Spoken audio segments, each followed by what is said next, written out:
the Liberal Party of Canada has mastered domestic media manipulation. They, as everyone knows, their government talks about and does subsidize media. They're talking about apparently, limiting social media. So that is that. And I say, or Canadian intelligence says, that China is the most effective manipulator of Canadian mainstream media.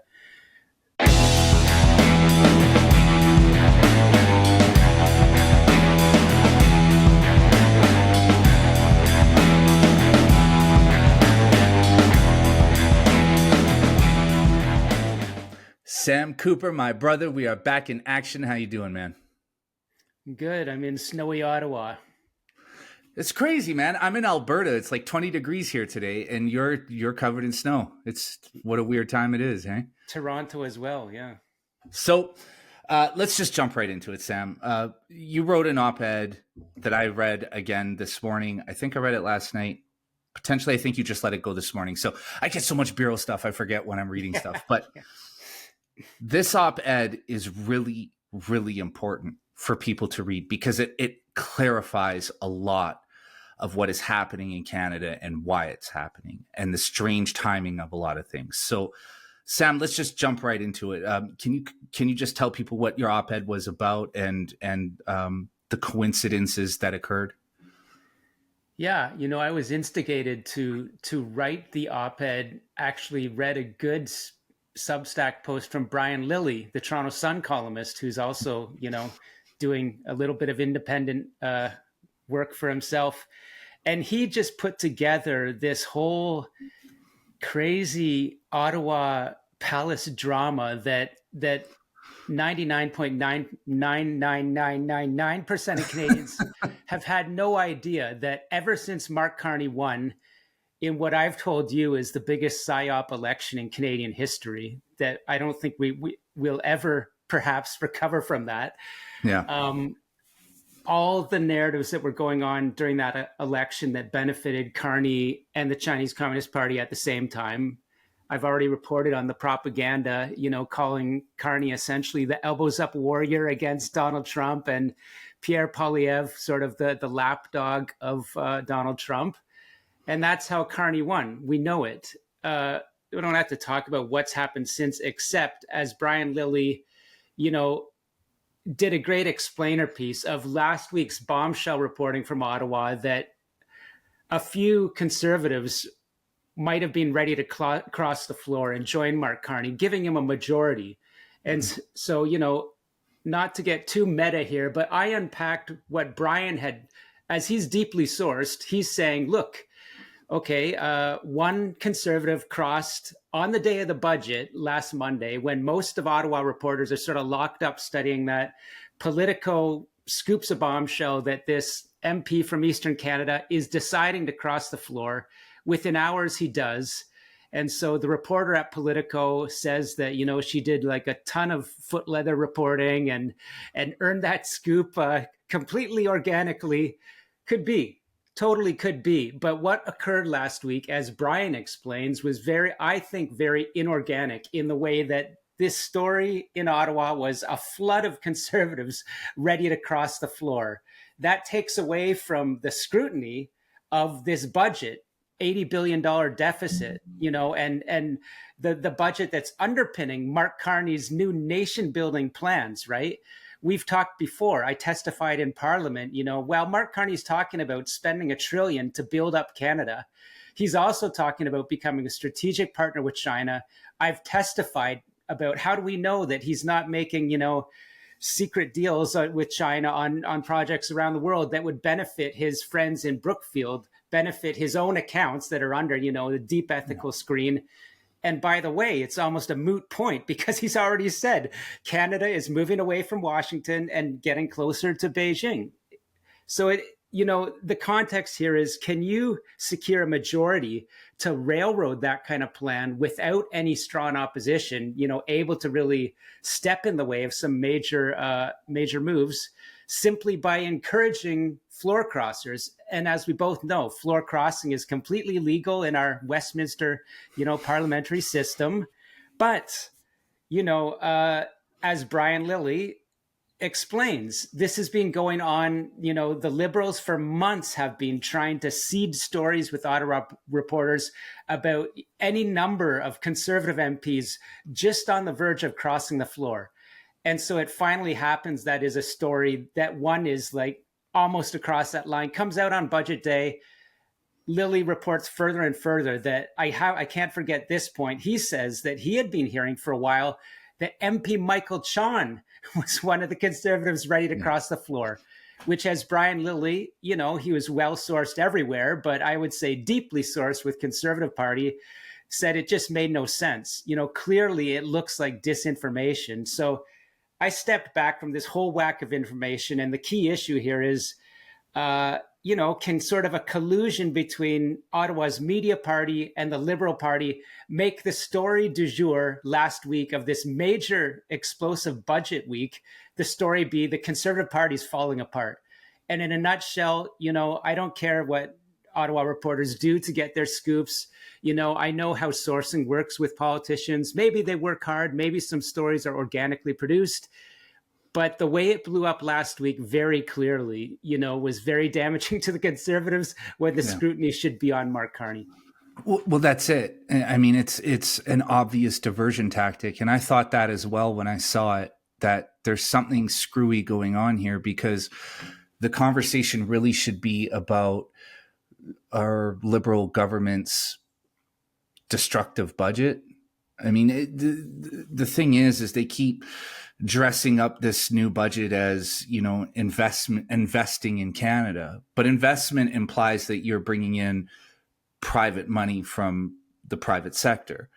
But in their case, or the way that they're wording it, that's what it suggests. But in reality, what they're doing is they're just taking our tax dollars and investing in more and more projects, which is just going to cost the people more and more money. That should have been the story. However, suddenly it turned into Conservatives crossing the floor to join the Liberal Party, which I believe should be illegal, not because they shouldn't be free to choose whatever they want, but for democracy to work, the person that you elect has to be acting on your behalf as part of the party that you voted for, right? Yeah. And I mean, there are times when people have crossed the floor, and stepping back, I can think of circumstances when people in politics get like bullied egregiously, or, are asked to do toxic things. We might never know, and they may have principled reasons for crossing the floor. It's never going to be an easy sell to your voters who chose, the party basically more than you. Obviously, we know this. But I'm just saying, in the context of where Canada is in an increasingly dangerous world, with Mark Carney, in my view, pretty much lying his way into stealing the last election, more or less. Maybe not just Carney himself, but the Liberal Party has a political messaging, and I would call it warfare machine, which it's very clear now in some ways is getting some juice from Chinese Communist Party messaging. Yeah. It's dangerous. It's hugely dangerous. Add on top of that, we're being told by people like Brian Lilly that the day after Carney wins a minority, his grinders are trying to get Conservatives across the floor. Like you say, whether illegal or not, that's unfair to Canadian voters. And what's blowing my mind about it is, as I say, I just think it was a total psyop election, unprecedented. The cross currents that were going on. I believe Chinese interference being a big part of it. And so to get a majority so that Mark Carney and Anita Anand can hammer through, as I just had an interview with sinologist Dr. Charles Burton, he says that is, Mark Carney is going full Jean Chrétien, taking us back to the 1990s when Chrétien went all in on, trade with Beijing.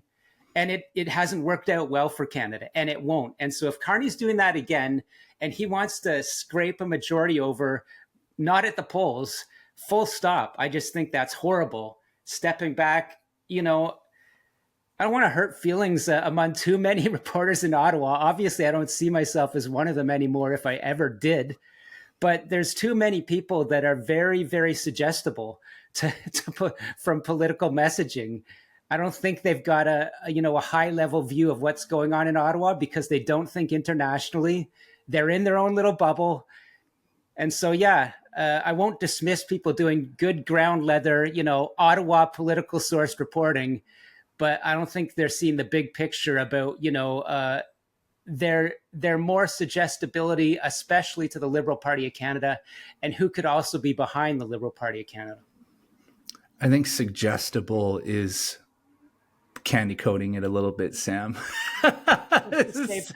Palace scribe, is that a little bit more? Yeah, I think that's a little more fair. So there's a lot there, and there's kind of three parts that I want to dissect a little bit. But for people who haven't listened to our 30 plus previous episodes, break it down. What do you mean by a PSYOP election? What has put that in your mind? Yeah, so very clearly the Conservative Party of Pierre Poilievre was poised to win, if not a majority, to take back government in Ottawa after about 10 years of Justin Trudeau running the country into what he memorably called sort of a post-national type state, and as others have noted, well, that's just the perfect opportunity for foreign hostile governments to get in and start twisting Canada apart. And that's what happened. So you and I both agreed that a Conservative government change in this election was probably getting down to the ninth inning with a few runners on base. It was the Blue Jays' last shot to win the World Series, or as I say in this metaphor, to save Canada. And, to recount what we've talked about before, Pierre, that is Justin Trudeau, after Donald Trump raised his fentanyl tariff threats, scurried down to Florida, and Trudeau and his staff, including Katie Telford, Justin Trudeau, basically told Donald Trump, well, Canada can't really pick up its bill for military spending. Because Canadian voters won't accept that. Donald Trump told them, well, that's great. Then you should just be the 51st state. We'll cover your security and then everything will be fine. Apparently making, a very logical trolling comment that for some reason, the Liberals apparently adopted that into the perfect psychological political message that this election was about Donald Trump's threat of making Canada the 51st state. And as you and I have talked about more than once, I have no doubt that Donald Trump is playing hardball and maybe even dirty, but the government of the United States has no intention of taking over Canada unless China invades it first. At that point, many Canadians will welcome the U.S. Army rolling in. Okay. And I'm sure that plans are being drawn up for those contingencies. But what happened here is, for some reason, Donald Trump kept that trolling up during the election. So he was part of the PSYOP. Maybe something sophisticated is going on there. And Mark Carney and his team won the election by saying that Mark Carney will be a strong fighter against President Donald Trump. Remember, as I reported, this is the same proven Chinese Communist Party propaganda that our own election threat monitor said was disseminated. That was their message about Mark Carney, which was the same message as the Liberal Party. Yeah. And so at the end of the day, Poilievre and the Conservatives, how does the saying go? They snatch defeat from the jaws of victory. What looked like the Canadian people's will to have a change in government was brushed aside. And so now we have, as I say, an unprecedented psychological sort of conditions surrounding that election. And as my op-ed says, days after winning a minority, Carney is reaching out to Conservatives to undemocratically get them to cross the floor to get that majority. And so this is why I say, from a horrific election to a continuing operation afterwards, that I say benefits the Liberal Party of Canada. Usefully duped voters will not benefit. Beijing will benefit, but Canada will lose in the long run. Yeah. And, look, out of that, we got the elbows up slogan. And now this psyop that continues with Canadians who are fearful to even travel to the United States because they think that they've got a target on their back, which is fucking Yeah, crazy. Like crazy. what really came clear to me in this last election. It's something I always knew, but what was front and center for the world to see was just how gullible mainstream Canadians are. How quick they are to just eat up mainstream narratives that are fed to them, despite everything else happening in the rest of the world proving otherwise. And that's what has been most frustrating to me as of late, is just how naive a lot of these people are. And look, the truth is, Canada as a nation, we are fairly isolated as a nation. The United States is the only country that borders us. Most Canadians don't travel. If they do, it's Las Vegas or Mexico. Cancun, yeah, Yeah, exactly. Right. cartel So, territory. right. Well, yeah. And I mean, you go to Cancun and you're just sitting on the beach with other Canadians. Right. So I don't blame them for not being aware of the larger story and the things that are actually happening. But what confuses me is how nobody stops to look around and wonders to themselves, well, the sky isn't actually falling. Like, the world isn't really coming to an end. And their refusal to do that just allows the liberal political machine to continue to control the narrative. Now, part of that machine is the media. And Sam, you pointed out in your op-ed that Politico, there are other scenarios where they have seemed to have a scoop on things way before anybody else. And where's that information coming from? So that's the next point I want to hit on with you, because you are a guy who spent well over a decade in media. You're a 20-year guy. You now run the Bureau on your own.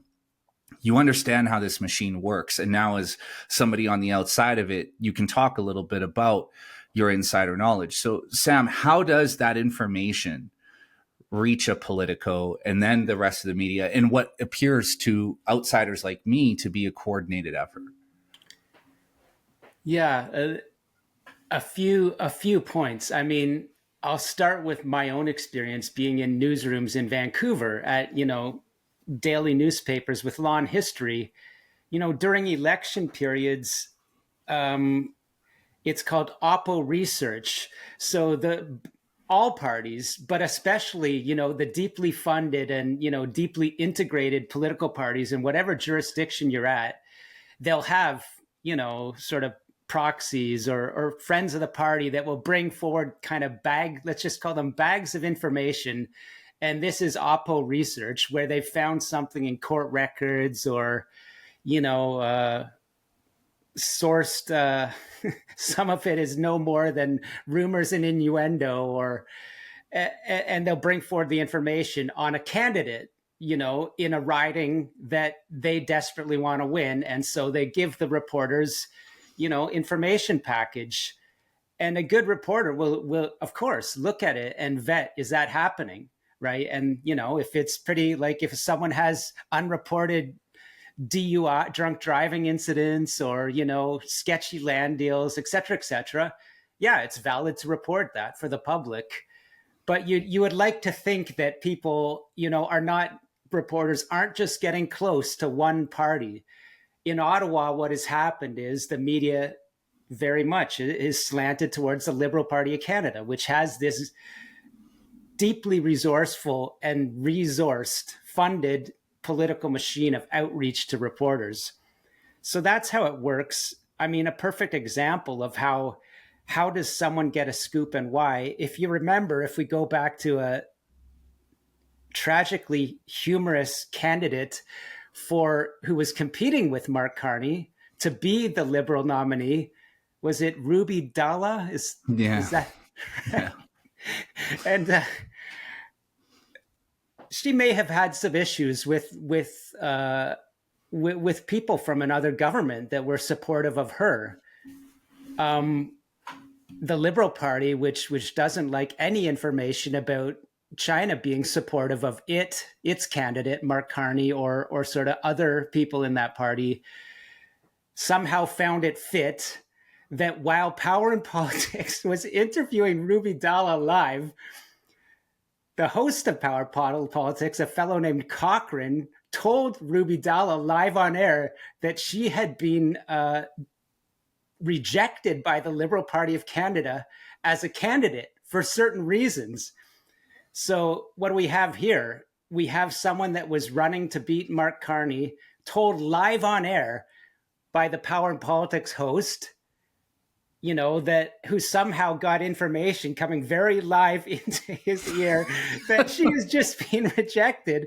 So this is my point. How and why does a media corporation get a scoop at such a time to be delivered so surgically, right? And again, to the incident at hand, or this Politico's scoop about the East Coast MP crossing the floor, timed during the budget, maybe it's 1,000 good coincidences. The reporter, to some of my posting on X has said that I'm dismissing her grind, and she shoe leathered that thing for I guess days. Okay, fair enough, but the timing is still very interesting to me, and the fact remains that this became the massive chase of the week as soon as that report goes out.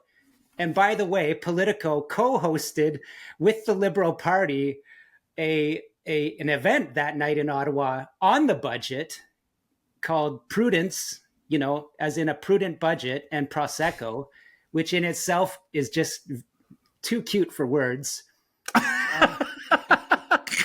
How do reporters make connections with Liberal Party officials who have been behind the leaking about Conservatives raging across the floor at these types of events? So, I think I've explained Oppo research. I've explained how Power and Politics host delivered the dagger in live, I can't stop laughing, in live TV to Ruby Dalla, which is, by the way, I can't forget that the former Power and Politics host, Evan Solomon, who is now Mark Carney's Minister of Artificial Intelligence, there was a scandal a few years ago where Evan Solomon, there was an investigative story where he was secretly selling pieces of art to political guests of Power and Politics. And Mark Carney somehow was involved in this entanglement at some level. So what I'm getting at here with a few examples is there are unsavory connections between Ottawa journalists and politicians, not just the Liberals, but mostly just the Liberals, just because they've become Canada's dominant party that wins 70 to 80% of the time. Or maybe they just play a hell of a better political warfare and political media manipulation game than anyone else that wants to take the throne in Ottawa. So, I like to throw in a couple of pieces of evidence with a little humor mixed in. And those ones I continue to find fascinating and humorous, some of those examples. Well, look, man, there's a lot to comment on there. But first and foremost, Politico, I used to read Politico every day. Politico was like for me, the Bible on geopolitics for many years, and slowly slid deeper and deeper and deeper into the far left ideology that has captured a lot of legacy. It was always left wing, but it went further and further to the extreme. Now, the point is, when you have... please, Sam, add it in. Jump in. Go to town on what you recognized on Politico, but I wanted to give another example, just another editorial or piece that they did, a deep dive profile of Liberal MP Mary Ng, who just amazed political watchers with her rocketing path from the Prime Minister's office as staff to a minister in Justin Trudeau's cabinet in a matter, from the backbenches to the cabinet, in a matter of a year or something like that. And there was just such a glowing profile of Mary Ng. And I remember, she even raised how Asian anti-Asian racism was of such concern to her that it raised my eyebrows, the nature of that profile, without saying there's anything more behind it. It was just I remember a very well-placed conservative said that profile did raise eyes in Ottawa. Well, and then we came to find out that there were CCP affiliated people in her office, right? So Allegedly, accusedly. But the point is that many, many years ago, I read Politico religiously. Not recently. For people watching, I haven't looked at it. Nowadays, Politico for me is like sunlight to a vampire. I can't even look at it. It kills me to see it. It's the same thing as, a lot. I'm not going to name some here because, Sam, I know you have friends at a lot of these publications. So I'm not going to. Used to. Yeah, used to. Exactly. But what should be highly suspicious here is that you have a publication like Politico hosting a banquet for the Liberal Party. That's too close for comfort. It's too, your job as a journalist is to be the one who's pushing back, it's to be the one who's looking in all of the cracks and finding, all of the bad shit and bringing it to the people, not hosting galas for political parties. Again, and there could be 1,000 perfect coincidences, but it's too cute by half that they host the party on the budget the evening of their triumphant scoop, during the budget about the floor crosser. And you could, if you look at the photos in Hill Times Magazine, another interesting shop in Ottawa, of the glowing countenances of the people in that room. It speaks for itself, I think. Well, yeah. And, so I talked to Kevin Vuong a few weeks ago, and a big part of our conversation was about the suspiciously timed article that appeared in the Toronto Star 4 days before the election. Thank you for reminding. Yes. Yeah. Right. About a false accusation of sexual assault. The charges had been dropped. He had been completely exonerated. And that article appeared in the Toronto Star 4 days before the election. It's too suspiciously timed. And as Kevin said, it had all the fingerprints of the CCP on it because they do not understand our democracy. It was too late. By the time they ran the article, it was too late. He was on the ballot. Yeah. He couldn't be removed, right? He ended up sitting as an MP in Canada's parliament as an independent. But see, look, Sam, this is where I ask questions. How does that article end up in the Toronto Star, especially after Kevin, one of the three authors of that article, gets in touch with Kevin and tells him that they never spoke to the complainant, that what they were writing was essentially based on reports and hearsay. So how does that article run in the Toronto Star? The question I'm asking here is, where is the editorial integrity? And if there isn't any, how does that story end up in the Toronto Star? Because there's something dirty going on there, and it's beyond the Liberal Party, in my opinion. So that story in Kevin's case, I've looked at deeply. I spoke about it.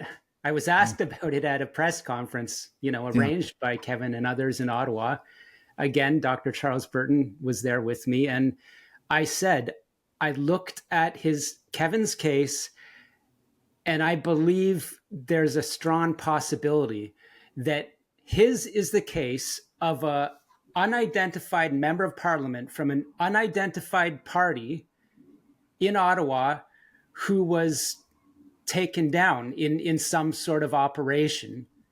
And I forget exactly how it's explained in the NSI COP 2024 report, but all the facts that line up there, including things that, I can't talk about, the events, the timeline, and the people circulating around that, to me, do suggest that the Chinese Communist Party took out, an MP because they were afraid of him, afraid of what he could do, which is as I've said, the same story that's exploding in Britain's parliament. How China uses its intelligence services to get information on MPs that it doesn't want to rise, to calibrate its operations, and, potentially in some cases to go active, that is to target said politician. And I do think Kevin, I can't say conclusively that he's the one of an MP taken out actively, but it could be. I think it's most likely. As to how that media company reported it and, how that got past editors, again, we don't know that the Toronto Star was part of that potential operation. We don't know. Let's say it was Chinese networks involved. How did they choose the reporters to go to, or the editors? How did it filter down? Were any editorial standards, lowered or fudged a little bit to not, go to Toronto police on that one? Look, if the Toronto Star was involved in that, and that was a case of China using Canadian media to take out a Canadian MP, there should be accountability. And why? Well, first of all, we should know if it was Kevin Vuan, his name should be out there, because his name still faces dirty rumors. And I mean, I know a lot more than I can say about that case.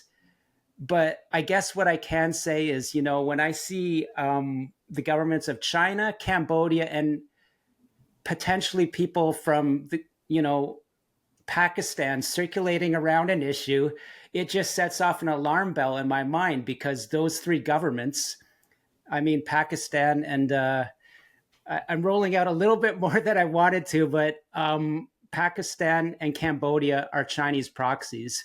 And I'm saying I can see signs, if Kevin is the one attacked, I can see signs of those government and China around that case. Yeah. And I mean, what I'm getting to here is okay. So for people who didn't watch the previous episode, it's the one right before this one with Sam. Just to give it all to you in a summarized nutshell. Kevin is running for city council. It's not even in the realm of national politics yet. He's set up with this girl who he later finds out there's all sorts of suspicious stuff going on around her. He's falsely accused of sexual assault as he's running for this lower level political seat. The charges are dropped. He's completely exonerated. He's never even formally charged with sexual assault, because everything pointed to it being a nothing, as they would say, a nothing burger. Yeah. 4 years later, this thing rolls out. And now here's the thing. This is my question. How did the Toronto Star know that had happened? You'd have to do quite a bit of digging to find that on him. So this gets back to what I told you about my experiences of being in a newsroom and someone coming in with an Oppo research package.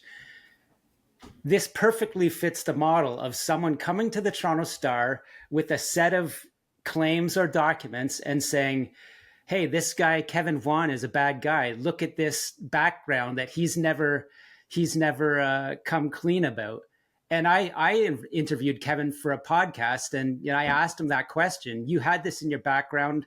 Why, should you have said anything? He said, good question, but there was nothing to the charges. And, so look, to your point, how does the Toronto Star get that story?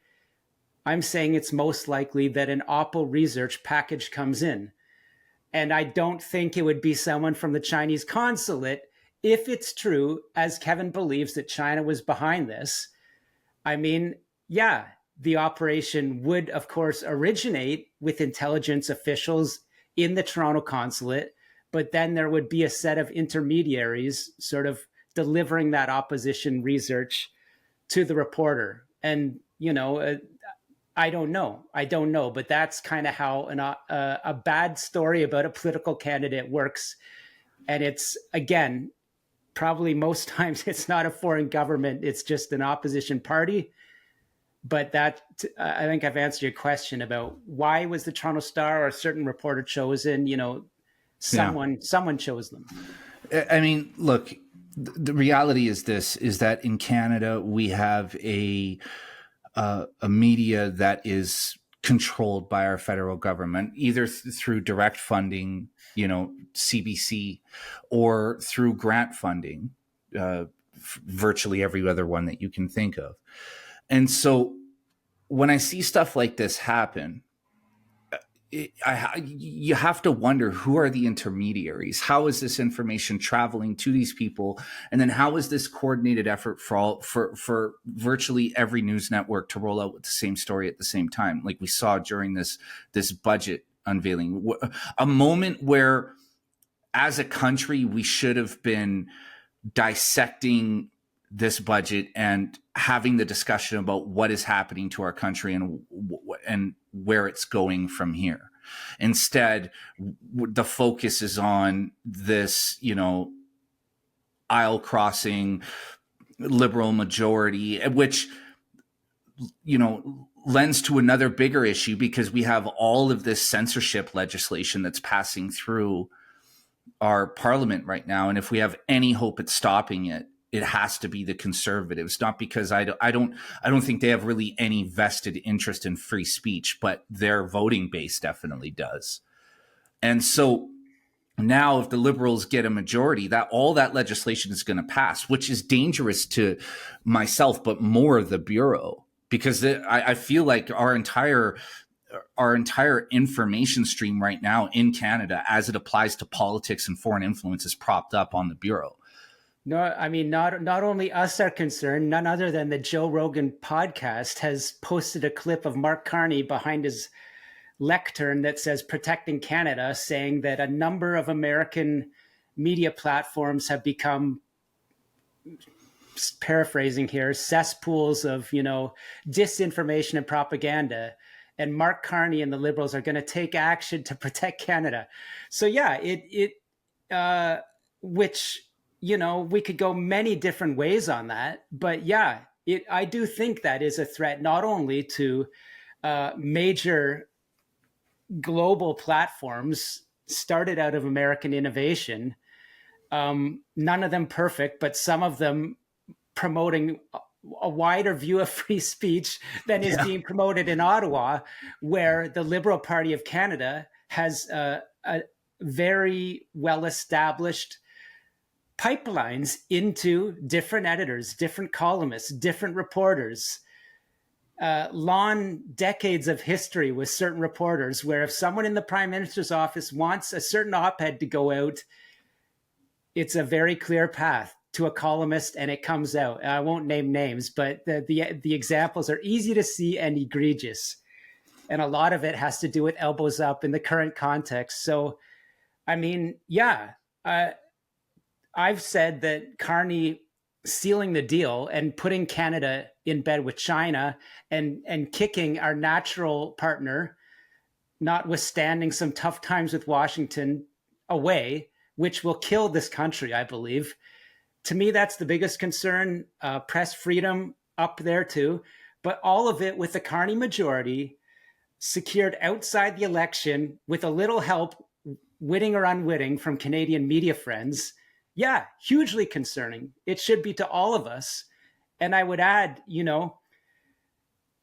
the story continues to be, on the week of the budget attention erasure, Conservative blow up becomes the story. And it continues to be in the following week that Conservative leaders are bullies because they're being mean towards their members and saying, don't cross the floor to the and that continues to be the narrative of current and former liberals, liberal media connected entities, and the big reporters in Ottawa. Week 2 is about Conservatives mean.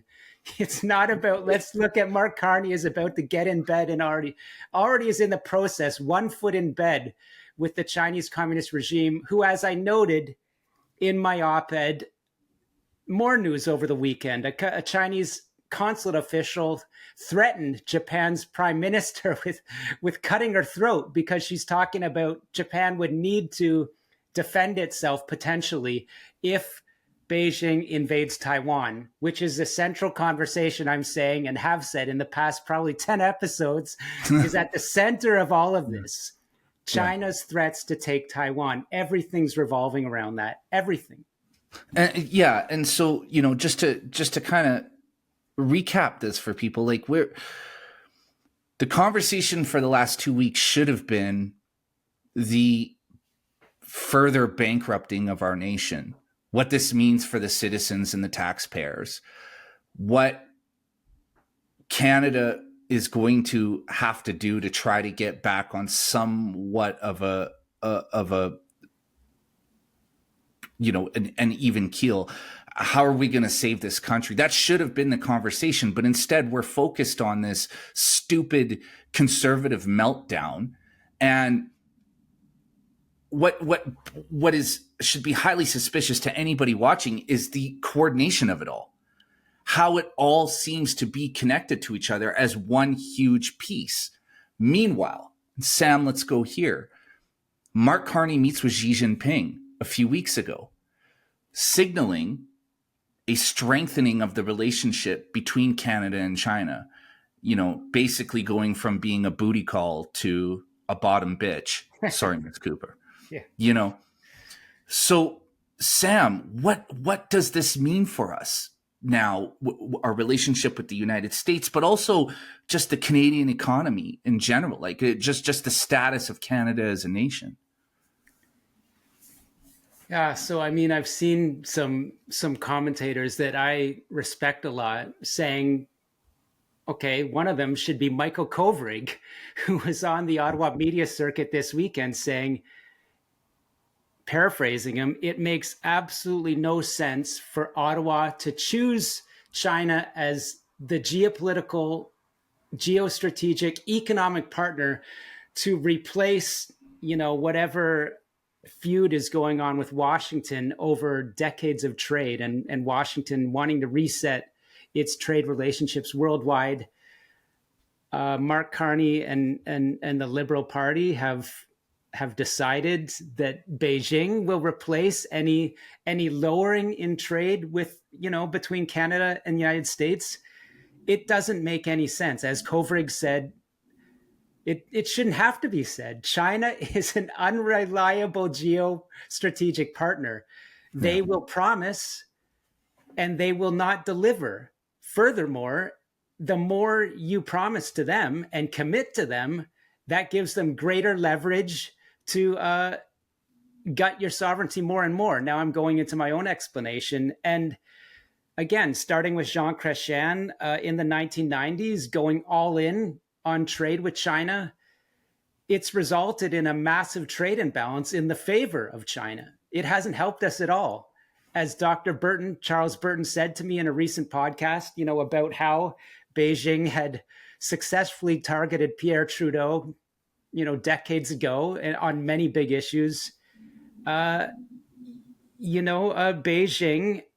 simply, the more you trade with them, the more they will take your sovereignty, right? And that's the point here. So by Carney doubling down on Jean Chrétien, Paul Martin, Justin Trudeau, Pierre Trudeau, and going all in, what's going to be given up?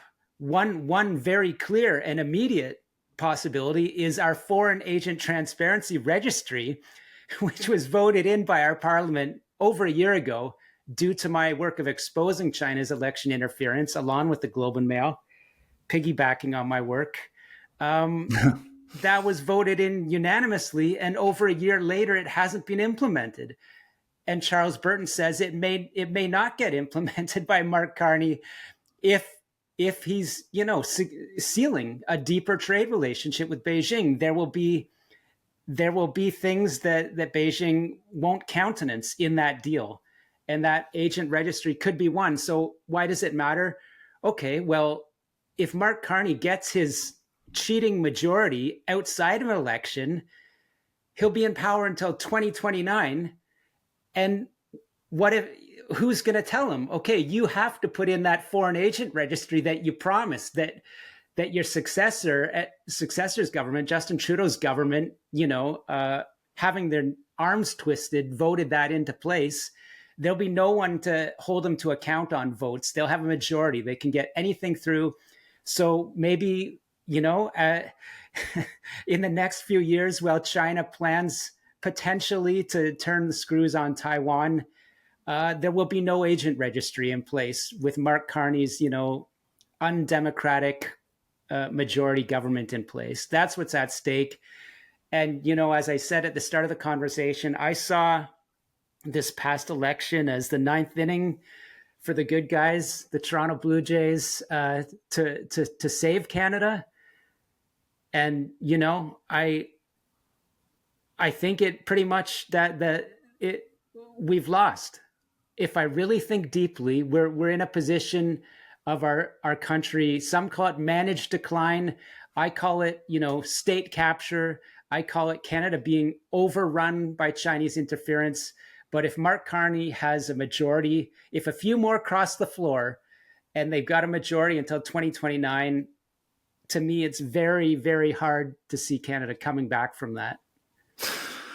Well, and you consider everything that's happening here as it relates to China. And, we don't have to go into the super deep, fucking frightening stories that you've published at the Bureau. We can just go to what's mainstream knowledge: election interference, Chinese police stations across our country, Chinese organized crime operating openly, running money laundering operations and fentanyl labs and methamphetamine labs, using Indian banned territory to build manufacturing facilities, distributing if not to the United States, to everywhere else. Like, we can just use what's known in the mainstream. And now you have to question why, knowing all of this, would Mark Carney and the Liberals choose to deepen the relationship with China? You would expect that it would be the opposite.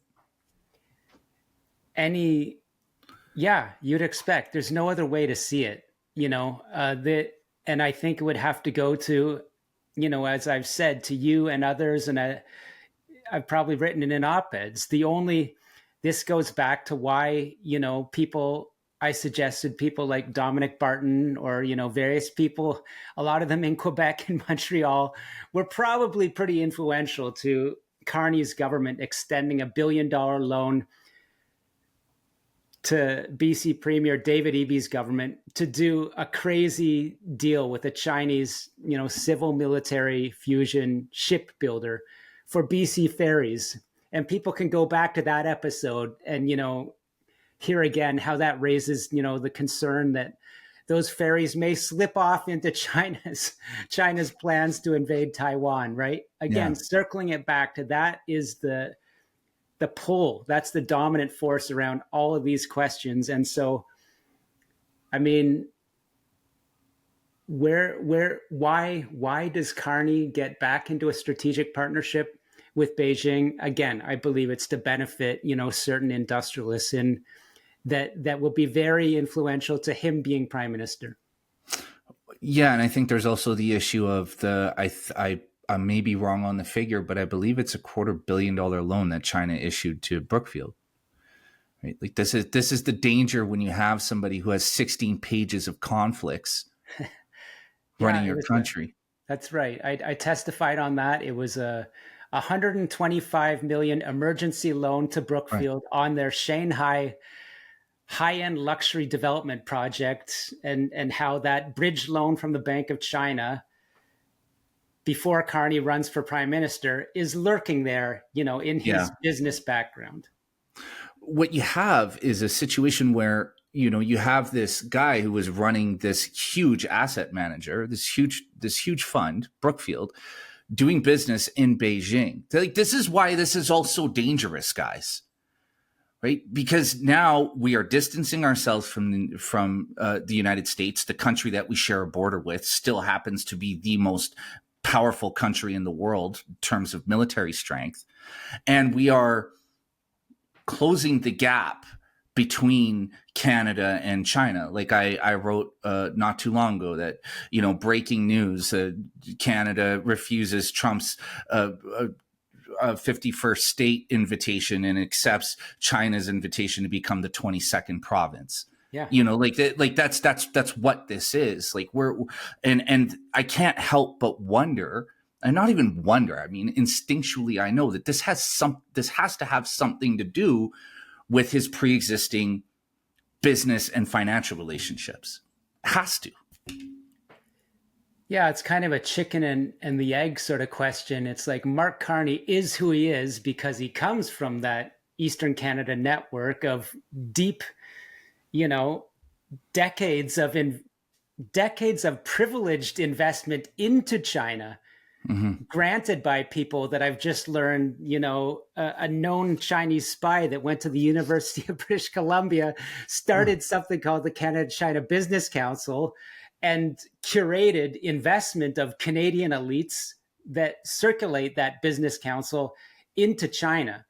Again, getting back to Brookfield investing in, that Shanghai luxury real estate, that no one gets access to that market, especially in Shanghai, where the CCP and elite of China has a lot of property without being approved by the party. And it just all, again, I believe Mark Carney, he comes up, he gets rich from that milieu, if you want to call it, in Montreal, the kingmakers of liberal prime ministers mostly.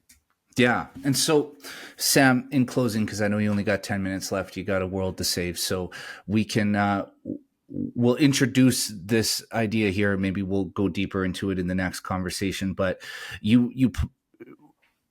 what this leads to is a recent congressional report on China's global influence. Sam, can you go into that? You published a story on it. What is in that report and what are the concerns coming out of the United States? Yeah, so this is the CCP Select, that is the Select Committee on Competition with the Chinese Communist Party, as they call it, a powerful bipartisan part of the US government that has done everything from proving that the Chinese Communist Party and its senior officials are directly involved in the fentanyl trade and that Beijing subsidizes, fentanyl precursor sales. They're the committee that discovered that. And so being bipartisan, they put out a minority report from, their senior Democratic official, on that committee, which is important to say that it's across the board in US politics that sees China as the enemy, and it's not across the board in Canada. Clearly, the Liberals do not see China as the enemy. Clearly, conservative leaders that have the gumption or the temerity to point to China's, nefarious activities have a limited lifespan as being leaders of the Conservative Party. To step back on the frame of this whole episode. But yeah, this committee report says President Donald Trump isn't taking Beijing's deep interference worldwide through technology as seriously enough. And you and I have talked a lot. President Trump has seemed to be the tough guy on China. But here we have members of the Democratic Party through this powerful committee saying, essentially, by not taking definitive action against TikTok, for example, this would be an example of President Trump leaving the door open to China using a major social media app to run its psychological operations worldwide and into America. It points to China's surveillance state, which we know, has the population of Uyghurs in Xinjiang under its thumb, has everyone in China under its thumb, to the point where almost anything you do in China is straight out of 1984 by George Orwell. Wherever you walk, there's a camera on you. It's got your facial recognition.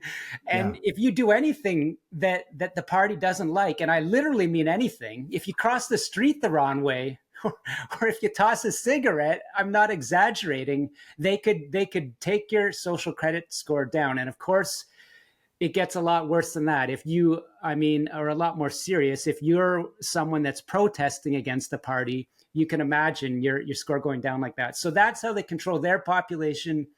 But through all their technology, they are now rolling out those technologies in our countries, right? So when we talk about Hikvision, surveillance, technology that Canada's government has tried to act against. One of their small actions against Beijing or Huawei, blah, blah, blah, across the board.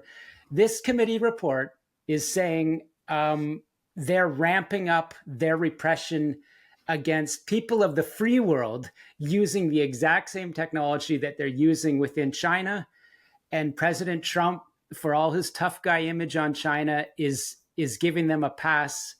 I think the argument is, as he probably looking towards the midterms and wants good results. Of course, he wants the financial markets and, trade with China, which cannot be ignored anymore. They've got their hooks so deeply into supply chains worldwide that, Trump has to deal with them. And that's the point of that committee report. You deal with them at your peril. That brings us back to Mark Carney. I mean, do you deal with them with your dukes up and get, a reasonable security deal, or do you just open the door like Mark Carney appears to be doing? Well, and that's the thing. It feels like elbows up is belly up. That's the way it feels to me. Or in more crude terms, sorry, Miss Cooper, face down, ass up is how I've been referring to it lately, because that's where it feels like this is going.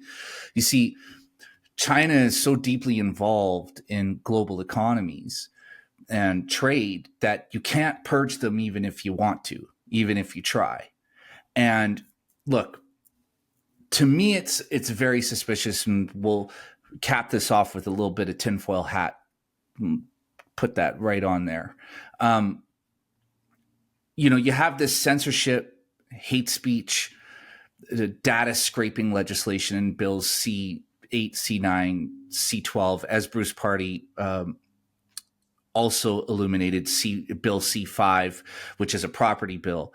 You have all these bills passing that are slow, that are not even slowly, that are rapidly stripping away our freedom of speech, our freedom to communicate, our ability to share information, our ability to even share symbols, our ability to say things that one or another group may find offensive.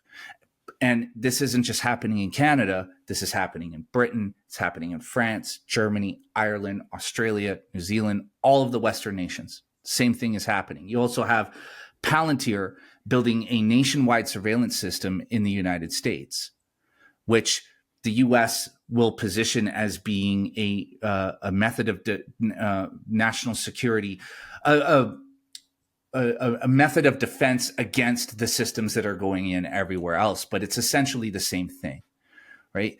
And all of this very closely resembles the systems that they have in place in China. Yeah. And I'll add this. There's concerns around everything you say there, real concerns. It's just becoming more and more clear, with what's happening in Britain or other countries, that there are foreign nations that will take an interest in those types of laws. And I know this for a fact because I researched the media entities which were involved in the attack on Kenny Chu in 2021. Because he proposed a foreign agent registry, he was smeared as an anti-Asian racist. Remember, he is Asian. And then media entities platformed his liberal opponent named Parm Baines, who said, I don't agree with Kenny Chu's bill. I find that to be sort of a racist policy. And soon after, the senior level of known Chinese United Front Work Department certified officials who can be seen photographically meeting Xi Jinping in China, they're out campaigning with Parm Baines, which I believe is another textbook case of foreign interference. Could be, one of those ones up there with potentially Kevin Vuan being an MP attacked in the 2021, was it? Or was it? Yeah. In one of our recent elections. And so the issue here I'm saying is those same media entities in their, Beijing friendly op-eds, they write that they have, in giving an endorsement to the Liberal Party of Canada, they literally say the Liberals will put forward the online harms, Yeah. hate bill within 100 days of taking power. And this is one of their arguments why they should be supported, right? And Yeah. so I do say that absolutely. Is China interested in all of the censorship or media adjacent or internet bills the liberals are proposing? No, not all, but I know at least the one I'm looking at, they are.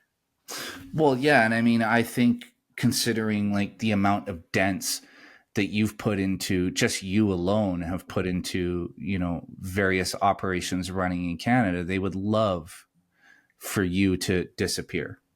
Maybe not physically, but off of the internet, absolutely. And see, this is, look, I know, like it's. See, the thing is, Sam, I read your reporting and I know where you're going, and you're delicately trying to point to something bigger. And myself, I'm just the crazy guy with the microphone who's willing to say the shit. But if you look at the big picture, if you can see everything that's happening in our world across countries, again, it's a coordinated effort. And then if you drill down to the microcosm, just focus looking at Canada alone, and you see the way things roll out in the media, and you see what happens in government, and you see the way things are carefully covered up, it's hard to not put all the pieces together and see the big picture, which is one where you have, sorry, I have a runaway spider in my house, guys. Hammer time. But it's hard not to see a big picture where you have the strongest totalitarian dictatorship on earth right now bleeding into everything around it and into every country that it trades with. I can tell you, I mean, to your point, I would like to assert that what the possibilities we're raising, that not only domestic politics, but foreign governments will be interested in influencing Canadian media. I know for a fact that, the US government has some concerns about, I believe it was a business conference out in Alberta where the interviewer and the US ambassador basically got into a fight on a verbal, very tense situation on stage. And I'll put it this way. I have heard directly that the US government wonders if Canadian media was somehow involved in that situation in a secretive way. I don't know what happened here, but what I'm saying is our natural ally, I don't care if it's Mark Carney's policy that he says we're turning away from Washington. I'm not. I have family and friends in the United States. I'm not going to be separated from the United States. Yeah. And so there are officials in the United States that have a lot of questions about Canadian media. And these are people from political side of the US government to the counter drug enforcement side. There's impressions of Canadian media that I've heard in person that surrounding the types of issues we're talking about today. So this isn't just a veteran former Canadian mainstream journalist saying this is how the sausage is made and the sausage is rotten, and you as an astute observer and participant saying the same thing. I'm saying officials from the world's most powerful nation who, together with Japan, will counter an invasion of Taiwan if that horrific case happens. They have the same concerns that Canada is being like twisted and turned by domestic and international forces that are not good. And I think anybody paying attention can put that together. I mean, look, even Sam, just in closing, even just looking at the top layer, let's say you've never listened to any of our 30 plus conversations. You've never read the Bureau before. You have a very basic understanding of Canada's relationship to China and Canada's relationship to the United States.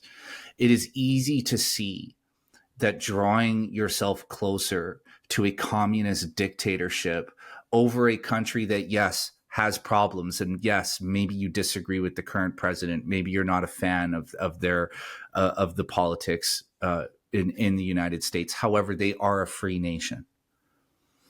Just that alone should be cause for alarm for Canadians, for most people. I mean, if you have to make the choice between getting on an airplane and moving to China or getting on an airplane and moving to the United States, I would estimate that 99.9% of Canadians would choose to go to the US. Unless they're mind-numbingly stupid. And the proof of that is all this reporting about Canadians afraid to travel to the United States. Have they had the experience of Dr. Charles Burton of being detained by China's secret police? Do they have my experience of being told by Canadian security and intelligence that for me to travel to China or to other Asian nations, which are very close to China, is something that would endanger my safety? No, they don't. That's why when I read reports, from Canadian media about the pearl clutchers that are afraid to travel to the United States, it triggers a feeling of deep disgust because I know it's propaganda and it's stupid. And that's it, man. And I think that's what we covered mostly in this episode is the way the propaganda works, the way it's made, and the channels in which it travels to reach you, the viewer, and look, shameless plug here, but this is why you have to subscribe to the Bureau. This is why you have to, because the Bureau is not propaganda. You know what I love about you, man. And you know what I love about the Bureau is that, you guys go after everybody equally. You're not like a conservative rag. Like the thing that I've been struggling with lately in the media that I consume is that everything appears to just be partisan hacks, just hack job after hack job after hack job. I'm trying to find real information on what's happening, and everything just has this partisan slant to it. Whereas the Bureau has none of that. All you're doing is giving people the facts straight up. Nothing. And if you do run anything that's maybe a little bit more opinion, you label it as an editorial, as any responsible publication would do.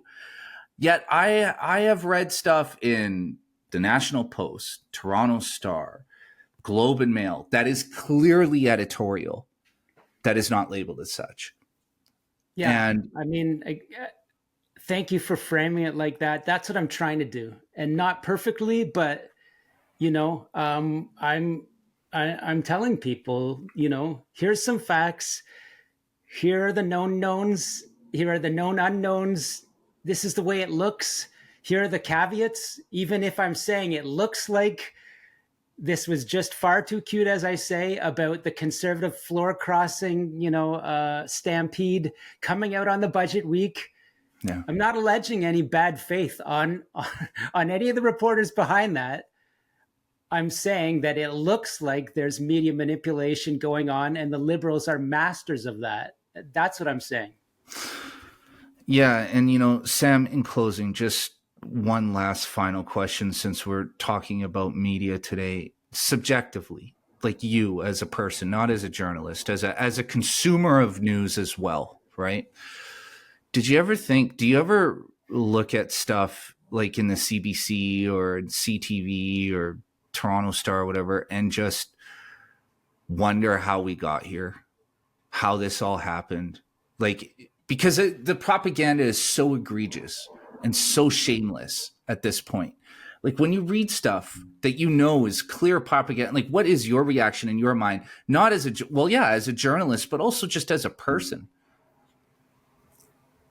Yeah, I mean, good question. I myself being part of media, and now, a former mainstream media companies, I know there's great journalists working in most companies.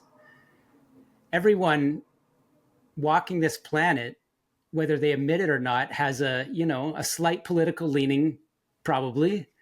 Most good journalists, I'd say most Canadian journalists, realize that they should sort of try to recognize that and be fair, fair and balanced. I just think, stepping back, how do I look at certain stories?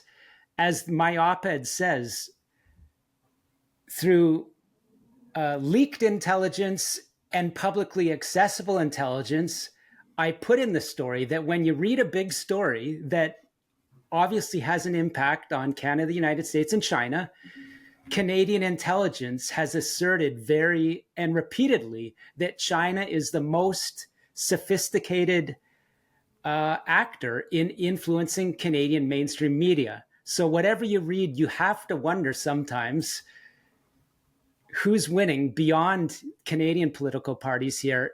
Is there anything more sophisticated going on? And as I've said, President Donald Trump with his 51st state trolling, maybe that went off the rails and helped a leader that's more friendly to China win. So who knows, at the end of the day, how things that are put in the press will wind up. But I think if I really had to simplify, the Liberal Party of Canada has mastered domestic media manipulation. They, as everyone knows, their government talks about and does subsidize media. They're talking about apparently, limiting social media. So that is that. And I say, or Canadian intelligence says, that China is the most effective manipulator of Canadian mainstream media. So taking a step back, that's what I know. And I'm trying to encourage everyone, not just Canadians, when they read, we live in a very, very complex, divisive, and dangerous time. So wonder about how influence from different sources can find its way into whatever you're reading. And this is why it is so important that you subscribe to the Bureau.news. And I'm not just saying that because Sam is a guest. I say this every episode with Sam, but I tell people this privately. Substack is the most important platform running in the world right now. And the reason for that being is because it does not rely on algorithms to deliver you information. If you subscribe at the Bureau.news, everything Sam publishes goes direct to your inbox. So even if the algorithms turn on Sam and try to suppress his work, as long as you are a subscriber at the Bureau.news, you will receive everything he publishes. You're not a slave to the algorithms. And I've been trying to pump up Substack as much as I possibly can. Sam, I know that they've helped you on the back end tremendously, and you can maybe share that publicly someday, but they are the good guys. Substack are the good guys, and Substack is the platform that hosts the Bureau. Sam, do you have something you want to add? Yeah, I'll reiterate that I had the choice of just launching my own website and still could, but I decided to go with Substack, partly because, as you mentioned, Seymour Hersh a lot, and I've told you I don't agree with a lot of his modern reporting. And I don't even know if he's gotten some major ones right, but he wasn't ripped off the internet. He's platformed on Substack, and he wasn't ripped off the internet when he did a story very potentially damaging to the United States. He's platformed on a U.S. hosted entity, and he's still there. And, people can read his work and judge whether he's right or wrong.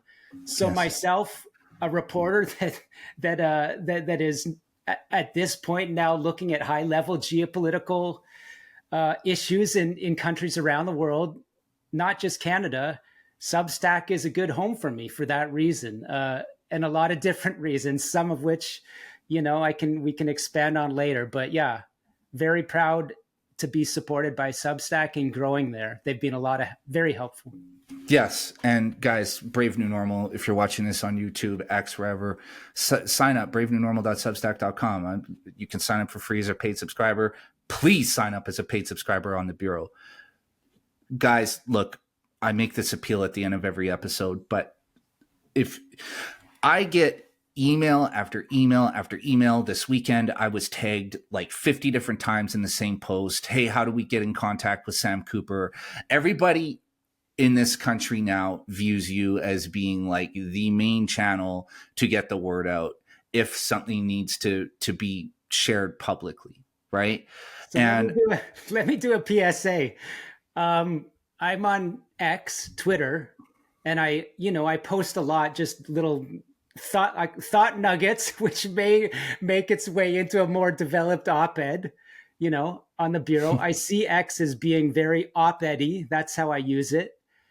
But I get flooded with DMs, so I can't, if I see, I'll have low-level anxiety if I see 100 unanswered DMs on X. That's not the great way to reach me. So email sam@thebureau.news. That's the best way to reach me. That's my platform. Thank you. I'm gonna clip this out and I'm gonna publish it because I've become like Sam Cooper's secretary. Yeah. Everybody's like, I have a message for Sam. Can you send this message to?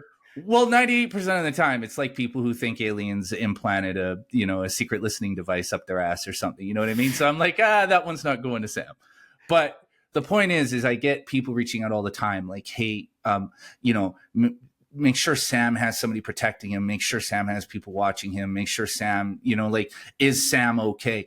You've become I think the defining journalist of this era in our country. And guys, the reason why I'm saying that is because if you want Sam to continue on, you have to sign up as a paid subscriber. You just have to.